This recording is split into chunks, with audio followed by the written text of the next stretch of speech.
please explain the interview process. I know people that fail during the hiring process, it can be demanding that coding courses don't teach you. If one of you guys want to touch on that real quick. Well, it says, please explain the interview process. So first thing you got to do, you got to make sure that your resume can actually make it to the desk of a human being. So you got to learn how to write a resume, and you have to make sure your resume is loaded up with keywords that, because what it is, you submit resumes through Indeed or something, your resumes are scanned by a system. And if you don't have enough keywords on it, it's more than likely going to get rejected. And I do a video on my channel teaching you how to bypass the system, where I literally have a video showing you how to actually, increase your odds of your resume making it past that system. But once your resume makes it past the system and it's in the eyeballs of an actual human being who's reading it, well, you got to make sure your resume is damn near to the point, because you got to remember, this person that's hiring probably has a stack of like 100 resumes. And they say they only spend about 2 or 3 seconds looking at a resume. And if they see one flaw, they'll throw your crap in the trash and move on to the next person. So after you make it past that phase, then you get an actual call to do an interview. Well, you got to actually know what the heck it is you're talking about, because they're going to ask you questions. Like, let's just say you're dealing with A+ or something. They're going to ask you, can you tell me what RAM is? Can you tell me what a motherboard is? Or whatever higher level cert you may be dealing with. They're going to ask you questions about it to see if you understand what it is that you're trying to do at this job. So that ties back into my overall point. Whatever cert you're going for, whether it's lower level or higher level, you got to actually take the time to comprehend the information. And then on top of that, it's probably in your best interest to take the time to comprehend the information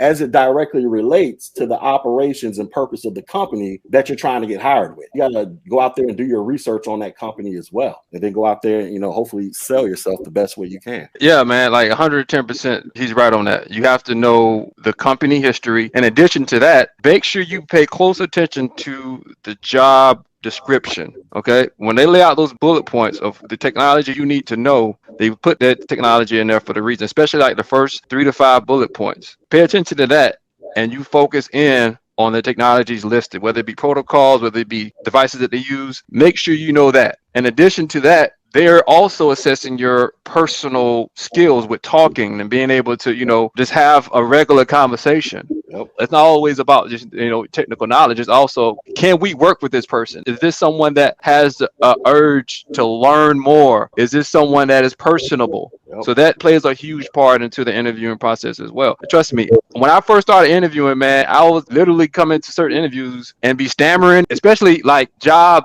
positions that I'll be like, damn, I really want this. You know what I mean? I really, really want this. And I would like study all night. And then by the time the interview come around, like I'm flustered and have all kind of down, nervous ass thoughts, even though I prepared for it. But it's just like anything else. It really comes down to you being certain in your skill set and your experience, and then relaying that value to the hiring manager or whoever you're talking to. Another huge tip is, if you have any type of previous projects that you worked on that you can, show work for, make sure that, it's not anything that's, secretive, or that you don't have to worry about any non-disclosure agreements or anything like that. But if you have projects that you're able to share, even something that you did on your own, right? A network that you built it for someone at your church, or something that you did in a lab at your house, you can show them that to let them know that you know what you're doing when it comes to technology. And using that, you can actually explain how you built it from scratch, what you did, the problems that you saw when you was building, and how you overcame those problems. That let them know that you're good to go. That's actually 100% true, because I actually had somebody ask me about that not too long ago. They was like, the only experience I got is fixing my grandma's internet. I'm like, well, there's your experience right there. Now we just have to find a way to dress it up to make it seem like it's more than you just fixing your grandma's internet. And they're like, what do you mean? Well, there are tricks to doing things on resume. So I'll give you an example. When I say something like this, I have experience in adjusting and changing illumination systems. Somebody will look at that and be like, wow, what is that? All I did was just say, I know how to change a light bulb. That's all I did. It's just the way you word it and rewrite it. Like I say, you got your grandma's, I'm fixing my grandma's internet. You can reword it to make it sound like it's some more high-speed